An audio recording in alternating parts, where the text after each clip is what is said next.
Okay, good morning everyone, and Chazak Baruch. Thank you for joining us on this beautiful Monday morning as we are getting ready for a new Perashat Tazria. And as well, we have Rosh Chodesh tonight, Rosh Chodesh Nisan. Happy Rosh Chodesh, everybody. So please make sure tonight, it's a one-day Rosh Chodesh as we insert the appropriate additions for the Tefillah, for the prayer. Ya'alev Yavo, and we have Hallel tomorrow, Sefer Torah. Beautiful holiday, beautiful month of Nisan. Benisan Nigalu. Benisan Atidin Legael. We were redeemed, my friends, in Nisan. And God willing, the redemption in the future will be in Nisan. We should be zocheh that it should be this Nisan. B'mira b'yameinu amen. And thank you to our anonymous sponsor for today's class. Hashem should bless our sponsor with all the blessings of the Torah. Amen. Our class is today for the refuah shlema of all of Am Yisrael, for the safety of our soldiers, for the return of our hostages, for the protection of the Jewish people. Amen. Okay, my friends, Perashat Tazria is a parasha that's not often read by itself. This year we have an opportunity of studying the parasha alone. Parashat Tazria is going to be read this year alone because we have extra Adar, so we have more time. So Parashat Tazria, what does Tazria mean? Let's read the first few psukim. Please open up to the book of Vayikra, chapter 12. It's actually a very short chapter. It's only 8 psukim. So, you know what? Let's read the whole chapter together. Vaydaber Adonai el Moshe lemor. God says to Moshe the following: Daber el bnei Israel, speak to the Jews and say, Isha ki tazriya, if a lady conceives, veyaleda zachar, and she gives birth to a man, vetamea shiv'at yamim, she shall become tameh for 7 days. Kime nidat devota titma, just like she's tameh when she's in nida for 7 days. Now it's very interesting. Just note how the Torah flows. The Torah is flowing from last week's parasha to this week. So last week we spoke about the kosher and not kosher animals, tahor and tameh animals in the animal kingdom. Our parasha continues and it discusses the laws of tameh and tahor for people. So animals, certain animals are tahor, certain animals are tameh. And our parasha continues on that theme and says that people sometimes are tahor, sometimes are tameh. And our parasha goes on, and this is the first that we're being introduced to the idea of a person being tameh. We never saw that before in the Torah. But here it is. The Torah tells us people become tameh. One example, if a lady gives birth. A lady gives birth, she becomes tameh. Then the parasha later on will tell us about the person with leprosy, with sara'at, that they become tameh. And so on and so forth. So you see our parasha is dealing with the laws of Tumah and Tahara regarding people. Okay? And the Torah is beginning with the laws of Tum'ah for a lady who gives birth. Okay? Childbirth. And the Torah says that if a lady gives birth to a boy, Mazal Tov, you had a baby boy, she's tameh for 7 days. Ubayom HaShemini, on the 8th day, Yimol Besar Orlato, on the 8th day, there will be the Brit Milah. Okay, we'll get to that maybe tomorrow. B'li neder. Ushloshim yom ushloshet yamim teshev b'dmei tahora. And after that 7-day contamination period, she now actually has a 33 purification period. That means that for 33 days, the lady is tahor on a deoraita level. A lady is tahor. She's permitted to be with her husband for 33 days, even if there's blood coming from the lady. Usually a lady that's bleeding, she's tameh to be with her husband. Here, for 33 days, it's okay. So for 7 days, off limits, and then for 33 days, back on limits. Okay? That's all if it's a boy. Im nekevat eled, if it's a girl, then v'tamea shevu'ayim, she'll be tameh for 2 weeks, not 1, but 2. And then she'll be clean for 66 days, not 33. So doubled. Ubimlot yemet tahora, when she's done with her 66 days or 33 days, leben or lebat, for boy or for girl, tavi keves ben shenato leolah, she has to bring now sacrifices. She's got to bring a sheep, she's got to bring doves, she's got to bring turtle doves, okay, to the entrance of the Mishkan. The Kohen brings it, vechiper aleha, it's atonement for her, v'tahara, she'll be pure from her blood. Zot Torah hayoledet lazachar o lanekeva. This is, in a nutshell, the laws of a lady who gives birth to a boy or a girl. They say, if she cannot afford those animals, then she shall bring 2 turtle doves or 2 yonaz, like we said, echad leolah, echad lechatat, V'chiper alea kohen v'tahera. Kohen will bring this atonement on her behalf. She will be pure. Okay? End of chapter. So our parasha opens with a very interesting law. Again, not so practical today because we don't have korbanot, we don't have Beit HaMikdash, as well as the laws of nida, of being allowed to be with your husband for a lady, are not the way they're described anymore in the Torah, because today we're strict, and today we don't follow that 33/66 day purification period. Today we require a lady to stop bleeding in order to be able to resume cohabitation. But either way, this is the Torah's summary of a lady who gives birth.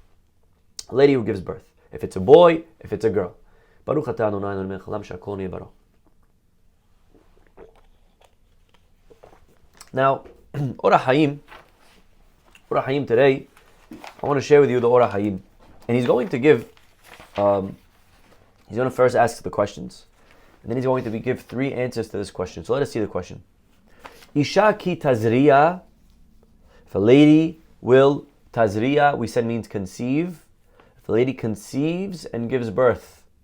So ask the Orah Hayim, why do you have to say it like that? That she conceives and she gives birth? Wouldn't it have been easier to just say, if a lady gives birth to a boy? Obviously she conceived if she gave birth. So our rabbis in the Gemara already addressed this question. The truth is, the Orah Hayim is not a new question. He's not the first to ask it. The Gemara Masechet Nida 2,000 years ago, the Gemara asks, why does it say that? Why does it say conceives and gives birth? So one of the answers the Gemara gives is to exclude a C-section. If a lady gives birth, but it's not through the way of conceiving, meaning if the child came out, but not from the same way the child came in, if it was a C-section, if it came out right from the surgery, then the laws maybe will be different. All the laws here only apply if it's Tazria v'teled, only if she conceives and gives birth the same way in which she conceived. That's one answer the Gemara gives. However, Orah Hayim says there is more to say. Let us raise a few more questions. Why does the Torah change its language?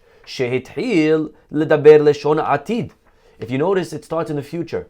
Isha ki Tazria, if a lady will conceive. However, Gamar Omer veyaleda, and then it goes into the past as she's given birth. It should have said veteled. Isha ki Tazria veteled, if she will conceive and will give birth. Why? Veyaleda, past. Very interesting. You notice this? It's changing the tense. Right? Velo amar veteled. Uchmo she'amar gam ken besamuch ve'im nekeva teled. Also, by the lady, it does say future, teled. Right? By the girl, it says if she gives birth to a girl in the future. For some reason, when it goes to a boy, it goes to the past. And you know, there are many times you may find such examples, past and future interchangeably. However, it does require clarification on why the Torah is switching the tense. Od lama amar veyaleda. Why does it say that she has given birth? Shemashma vadai. It's certainly that she will give birth to a male. It sounds like Isha ki Tazria. If a lady conceives, veyaleda zachar, it will be a boy. How do you know it's going to be a boy? Okay, I know maybe we love boys, we love Brit Milaz, but how do you know it's for sure going to be a boy? Velo amra im. It should have said if it's a boy. It should have said if a lady conceives, im zachar, if it's a boy. It doesn't say. It says when it's a boy. It's as if it's saying it knows it's going to be a boy. Hare in vada'ut. How do you know? Okay. V'razal amru. Our rabbis answer this question in Masechet Berachot, and they say the following: Isha mazra'at tehila yoledet zachar. Our rabbis say that the word Tazria doesn't mean to conceive; it means to emit seed. And the Torah and the Gemara says that's what it means. Isha ki Tazria, if a lady emits seed, meaning at the time of cohabitation, if the woman emits seed first before the man, then the result will be a boy. The Torah over here is giving you a life hack on how to have boys if you want to try to persuade the gender of the baby. So the Torah says that a lady emits the seed first, it will be a boy, and vice versa. And therefore it says, Veyaleda. With certainty, if she emits seed first, it will certainly be a male. Okay? Now, this refers over here to a physiological process that causes the concentration of uterine blood inside the womb, i.e. the egg, to unite with the man's seed. Okay? So again, I'm not a doctor, and I don't understand this area fully, but either way, if the lady emits seed first, it will be a boy. Okay? Now, Hagam shedarash Rabbi Tzadok drashazo mepasuk ve'ed dina bito. The truth is, we saw this concept earlier. It says by Yaakov Avinu, it says his daughter Dina, his daughter. Why does it say his daughter? It's also the mom's daughter just as much. Tala katuv zecharim benekavot venekevot bezecharim. You see the Torah is attributing the male to the mom and the female to the dad. So sons are born when the mother emits seed first. Daughters are born when the father emits seed first. Okay? However, he says that's not enough. That's sourced from Yaakov Avinu. Vekan gila katuv tam teila ki tazria teila velo tzarach lomar teila shimoken al kol panim tzarich tazria. Okay, fine. Either way, that's another answer to the question that Chazal give. Chazal say that the word Tazria does not mean to conceive. It means emitting seed. When a mother emits the seed first, then it'll be a boy. And that's why he says, Isha ki Tazria. If a lady emits the seed, then V'yalada Zachar, it will be a baby boy. Okay. However, Or HaHayim now is going to go and give 3 answers, my friends, to this question. Are you ready? Here we go. Yitba'er al derech omro, and this is Or HaHayim, my friends, textbook. This is Or HaHayim goods over here. So hold on to your seats. And we're going a little bit today into the Kabbalah. Okay, here we go. Ve'yitba'er al derech omro. The pasuk says in Tehillim, King David writes, Ahor vakedem sartani. David says, you created me, Ahor vakedem, in the back and in the front. What does that mean? You created me in the back and in the front. Darshu Zala, a rabbi say, Ahor lechol ma'asim. That man was created in the back. Man was created last. Of all the things that are in this world, man is last. Okay? On day one was light. On day 2 was the water and the heavens. On day 3 was the grass and the trees and land. On day 4 is the moon and the sun and the stars and eclipses and everything, right? And day 5 was the fish and the bird. On day 6 was animals. And then at the end of day 6 came man. We came all the way at the end. We were the last things to be created. So that's Ahor. Ahor is last. However, Vakedem, at the same time, we were formed in the beginning. How could that be? If we were at the end, then how could we be in the beginning? However, so he explains over here, Vakedem l'ma'aseh bereshit, that refers to the soul. The soul, my friends, we have a soul. You have to believe that. You got to know that. You're not just a walking animal. You're more. You're more than animal. You have a soul, that neshama in you. That neshama in every one of us. That soul came from the beginning. That soul was before everything. Bereshit, go back to the first pasuk. Bereshit bara Elohim et hashamayim v'et haaretz. Second pasuk. V'haaretz hayta tohu v'avohu v'hoshech al pnei tehom v'ruach Elohim merachefet al pnei hamayim. The soul of God was floating, whatever that means. So the Ruach Elohim was before day 1. Before creation, there was already the God. And your soul comes from God. So believe it or not, your body came last, but your soul came first. There are 2 things that form man. Yetzirat HaRuach ve'yetzirat HaGuf. The spirit and the body. We are both. We are spirit and we are body. And that's why man is very complicated. Sometimes we give into the body, we fall very low. Sometimes we rise and we meet the expectations of the soul. We tap into our tzelem Elokim. And life is this tug of war between the body and the soul, back and forth. But it's important to remember that. That's why man's tum'ah could go lower than animal. Because we could fall lower than animal. We could become like the behemah. We gave a class last week about korbanot.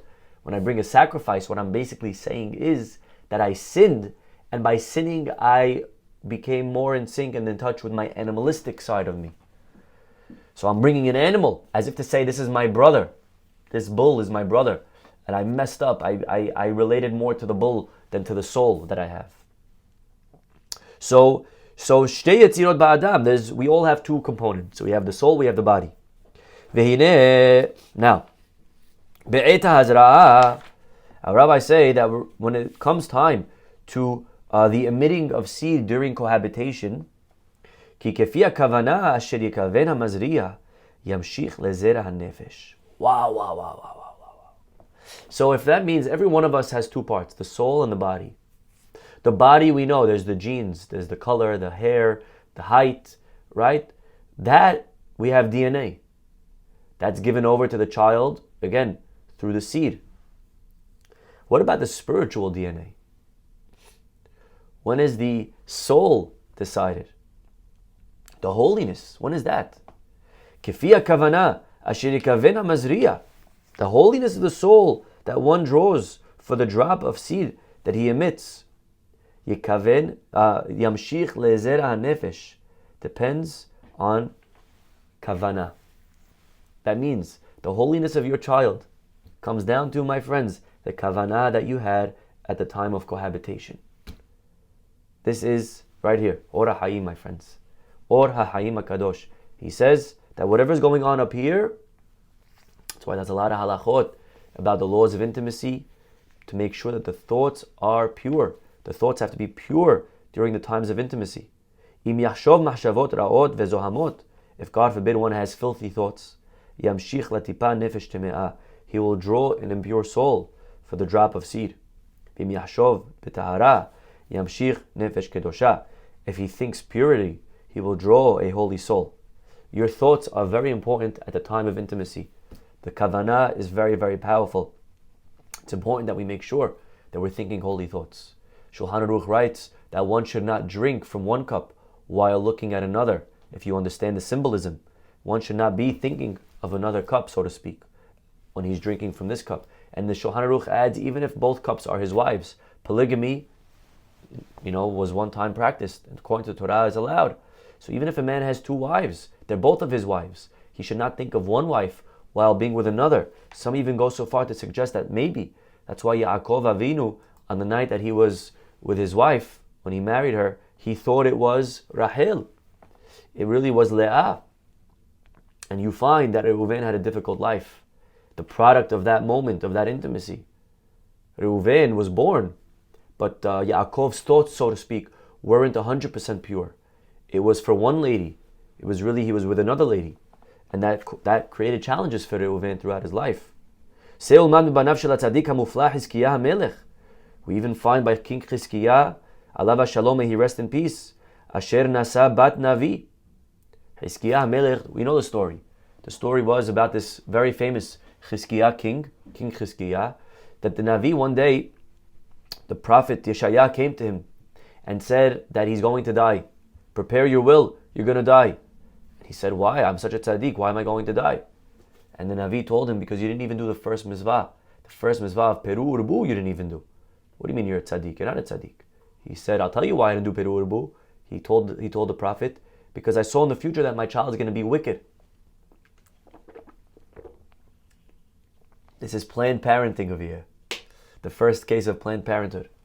And the Navi said to him, that's not your business. Don't worry about playing God. Your job is to have the kids. Don't worry about how they turn out. So, again, this is a very complicated topic. But whatever it is, the Navi is basically saying to him, do your job. You have kids. So Chizkiah turns around and he repents. And he ends up marrying Yeshaya's daughter. So you could imagine, holy king and a holy wife, daughter of a prophet. And nonetheless, Letzad shehashva ha'isha be'avdei merodach baladan, we know what ended up happening is that they did have children that were the worst children in Jewish history. King Menashe, the worst king ever.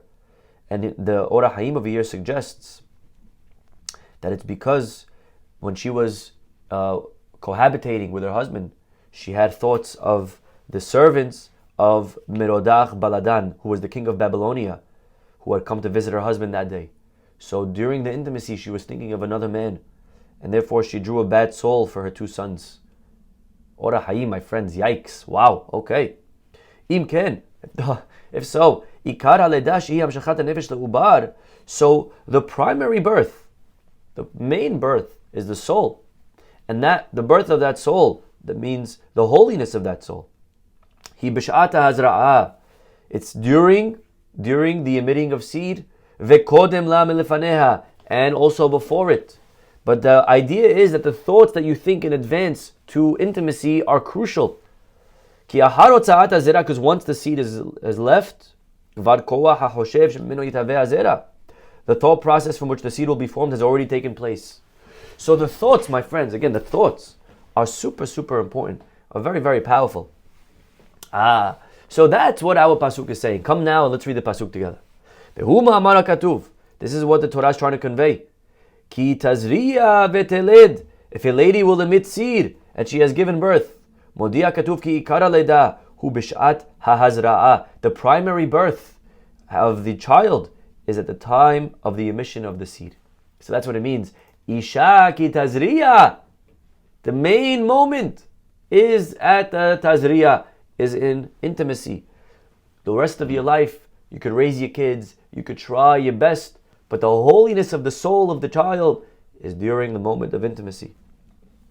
Shekasher Tazria, once the seed has been emitted, Kvar Yalda, in a way, Isha ki Tazria. Now you understand why it's writing it in the past tense. We asked, why does it say future and then past? He explains over here. Again, you may have missed it, but he explains, if a lady emits a seed, then already whatever the child will be, she has already done. Ve'yaleda, it's already over. The holiness of the child, it's done at that moment. Once that mitzvah has taken place. Ve'hayam whatever happened has already come to pass. If it's pure, if it will be not pure, and tikva, there is no hope of reversing what already is a reality. Wow. Okay. Now again, obviously, the child always has free will. The child will always be able to become on his own, either righteous or not. Just because parents had good thoughts, it doesn't make the child for sure become good. And vice versa. People have free will. But there will be an edge that he will have because of the thoughts of the parents. What a person should invest his spiritual effort in with regard to the birth of a child is the purity of the thoughts at the time of the emission of the seed. Okay?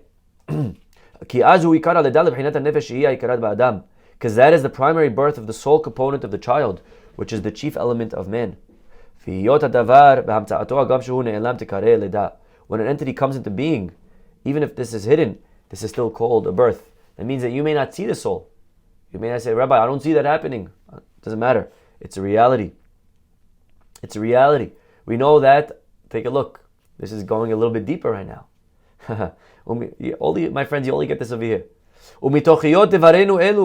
According to what we just said,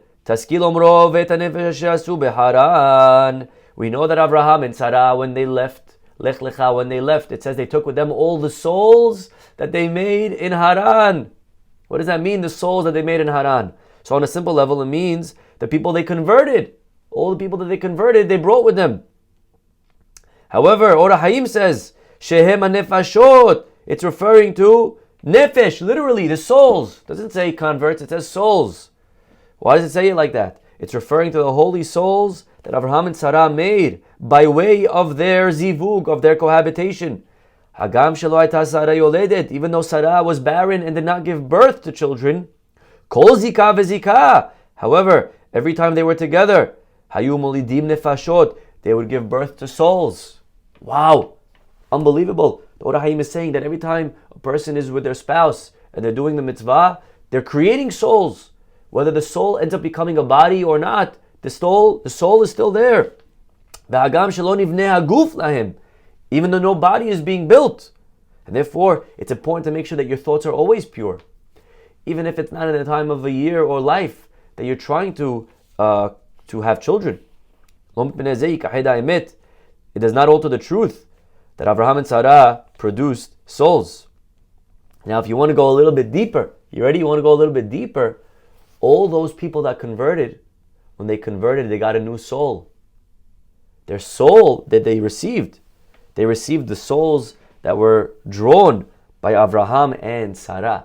So that means that Avraham and Sarah converted them by inspiring them, and then the soul, when you convert, you become holier. The soul that went into them was from the cohabitation that Avraham and Sarah, the souls that they created. Holy smokes, my friends. This is really wild stuff going on over here. But again, this is Ora Hayim at his best textbook. Well, that's all pshat number 1. Remember, I told you there's 3. Okay? So pshat number 1, not pshat. This is not pshat. This is very deep. But interpretation number 1 of the Ora Hayim is that, going back to the pasuk, Isha ki Tazria, when a lady has already emitted the seed, whatever her thoughts were, and of course her husband's thoughts, whatever their thoughts were, veyaleda, that will be already what will determine the holiness of that child. Okay, number two, we're moving on, less Kabbalistic, more halachically. We know that the primary parent who's bearing and raising the children is the mom, is the woman. The mother houses and nurtures the child during pregnancy. She gives birth to the child, and she is the child's primary caregiver.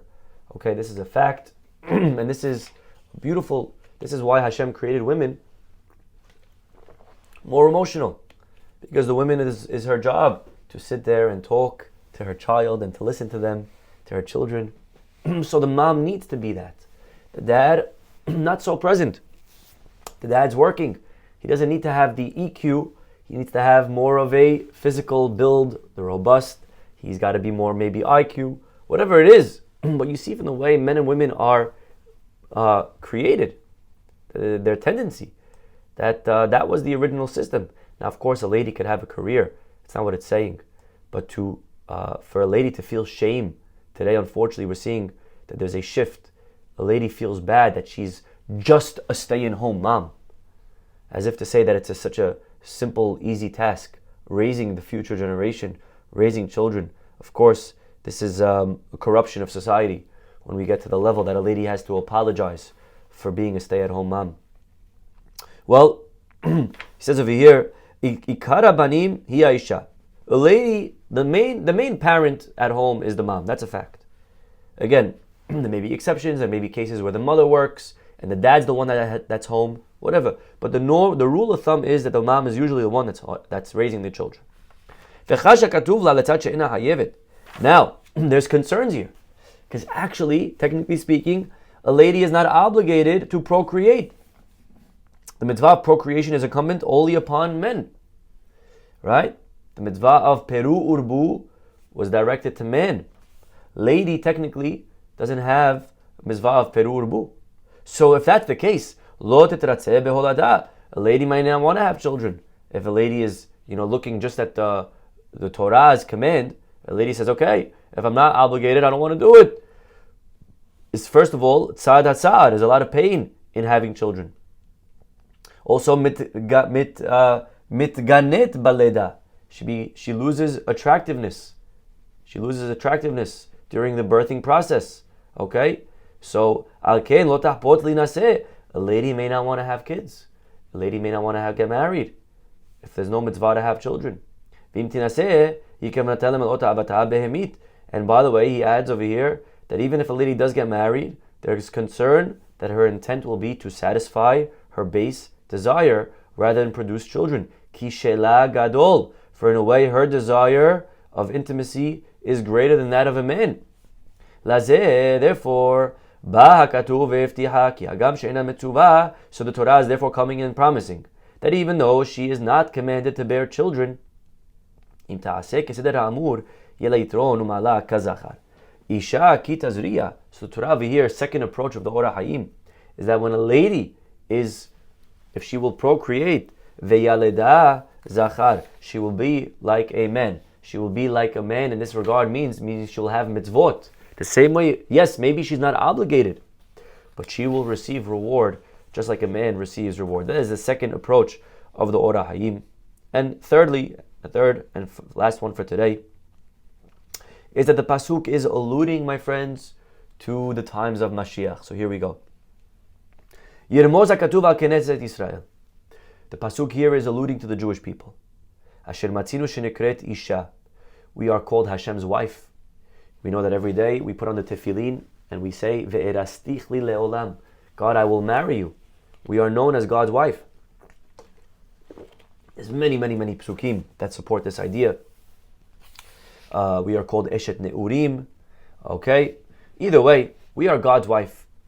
And therefore the pasuk is saying, Isha ki Tazria.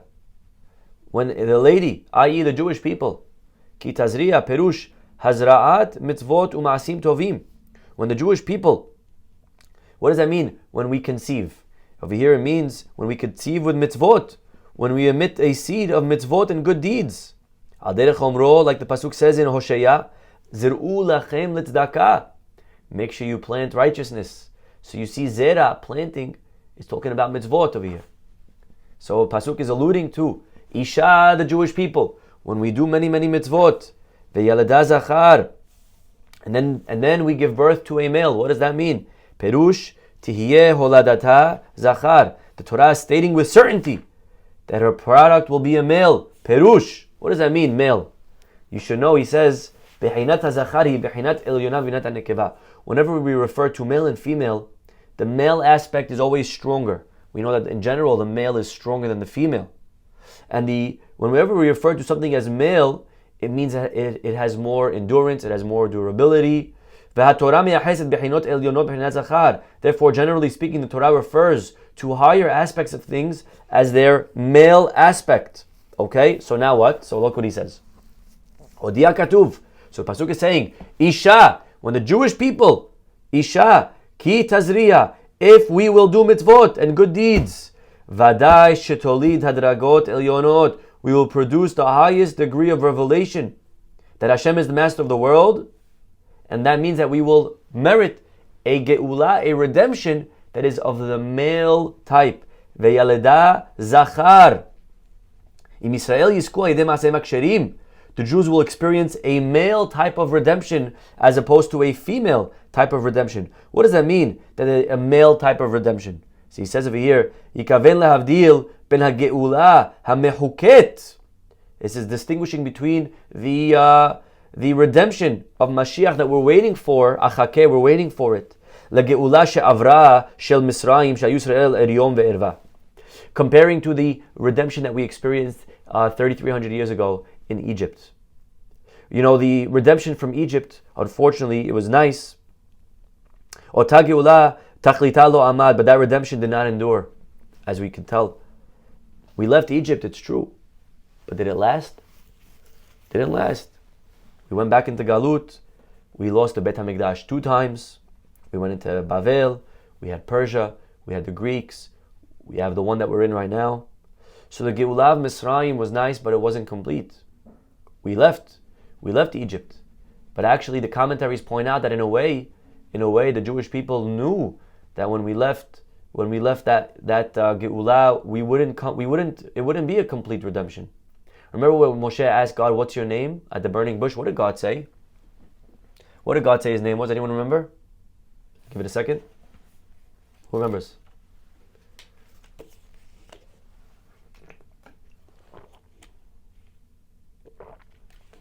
Eheye asher eheye. You ever saw the movie? No? Nobody? Okay. I will be that which I will be. What does that mean, eheye asher eheye? What does it mean, Gabriel? Eheye asher eheye. It means, I will be with them now, and I will be with them in the future. God says to Moshe, I will be with them in this galut, and I will be with them in the future galut. So Moshe says to God, don't tell them about that future galut. They don't want to hear about that now. Don't tell them there's going to be another one coming up. Let them enjoy their moment. Don't rain on their parade. And God says, okay, you're right. Just tell them one eheye. Just tell them one eheye. But you see already that God was telling him that there's going to be another exile in the future. So I guess you could say that the redemption from Egypt was female. It was weaker. It wasn't as strong. It wasn't complete. אבל הגאולה העתידה, but the one in the future, לצד שעל כל פנים תהיה באמצעות זכות ישראל, it will be male type. Zachar, that's what the pasuk is saying. Ve'yelada zachar, the Jewish people will give birth to a male, a full redemption. Why? Why will it be better? What are we gonna have now that we didn't have in the past? Look what he says. Tiyeh be'emtzaut zechut Yisrael, because it is gonna come by means of the merit of the Jewish people. Lu yihyeh shelo yihu reuyim, even if it happens that we will not be worthy of it being hastened. Avapiken be'emtzaut orech hagalut, but because of the length of the exile. Ve'esek HaTorah, and the fact that there's going to for sure be engagement in Torah study right before Mashiach comes. God promises, Lo tishachach mepi zaro, my friends, that is a promise that God wrote, that there will be Torah study at the end of time when Mashiach is about to come. And look at today, my friends, if there was ever a time in history that Torah is being studied, it is now more than ever. You have printing press, you have books in every language. People are studying in Hebrew, in English, in French, in Spanish, whatever language you like. People are all over the world. There's Torah classes. You could be on a cruise. There's Daf Yomi, Yishtabach Shemo. There is Torah now more than ever. God promises that at the end of time, you will see an abundance of Torah study. And that is a good sign that Mashiach is right around the corner. And today, my friends, oh boy, do we not have Torah more than ever today, Baruch Hashem. Al kol panim, and therefore, tiyeh geula b'chinat zachar. Because of the length of the galut, and because of the zechut that we have, we're not like Egypt. In Egypt, the Jews were depraved, they were deprived. The Jews were lowest level. Today, we're not on the lowest level. Baruch Hashem, the Jewish people today are on a very high level. We're studying, we're righteous, we're doing good things. And therefore, the Geulah will be of a male aspect. V'tame'ah. Now, based on this approach, we could actually continue our imagination, says the Ora Hayim, and understand even the next few words of the Pasuk. The Pasuk says, she will be tameh for a 7-day period. A 7-day period. So again, we're in the third approach. And the third approach is saying, Isha ki Tazria, when the Jews do mitzvot, ve'yaleda zachar, the Mashiach that comes will be a full Mashiach, a male type of Mashiach, a long, a complete, a much stronger type of redemption. Ve'yaleda zachar. Okay? And then the pasuk continues and says, "V'tame'ah shevat yamim," she'll be impure for 7 days. What does that mean? What does that mean now? Continuing in this train of thought. Ki sheva shanim yechonen hevle Mashiach. There will be birth pangs of Mashiach for 7 years. Wow. The rectification that Hashem will carry out in order to bring this male aspect of redemption. That means the Mashiach will come, my friends, but it's not going to be easy.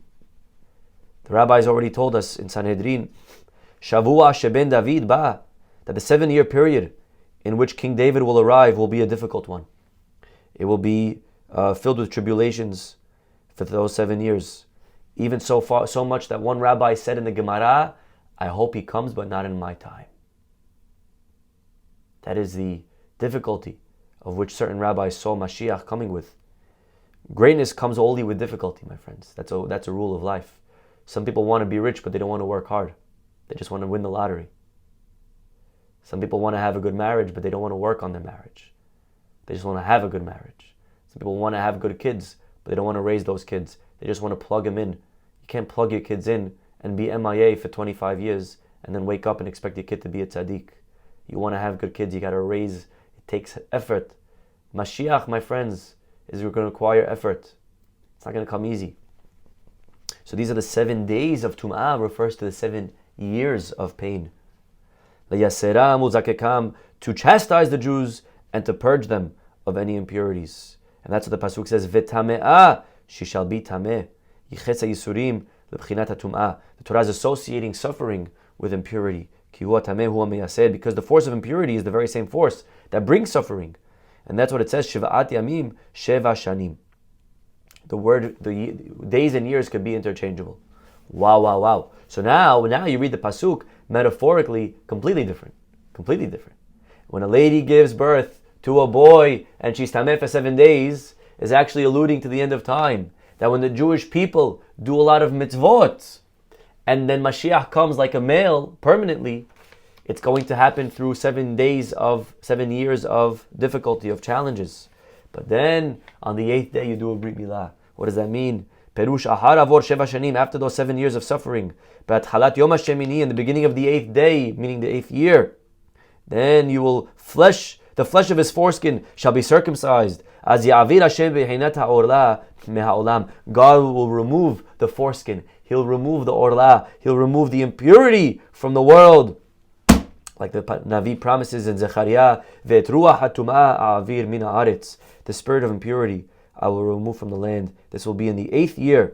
Ve'yadu b'hinat ha'orla she'aklipa. We should be zocheh. We should be zocheh to these spili in our days. So these are the 3 different interpretations, my friends, of the Ora Hayim on our opening pasuk. Amazing to see how the Torah is endless. One pasuk could be hinting and teaching us so many details, so many deeper ideas. Okay, my friends, we'll stop over here. Have a wonderful day, a blessed day. Stay safe. Enjoy the eclipse, but be careful. Make sure you're protecting your eyes, everyone. And we'll see you all tomorrow. Chodesh Tov tonight. Rosh Chodesh. Chodesh Tov. Make sure you don't make any mejedra tonight. No lentils. Okay. Have a wonderful Rosh Chodesh. See you all tomorrow. Bye-bye.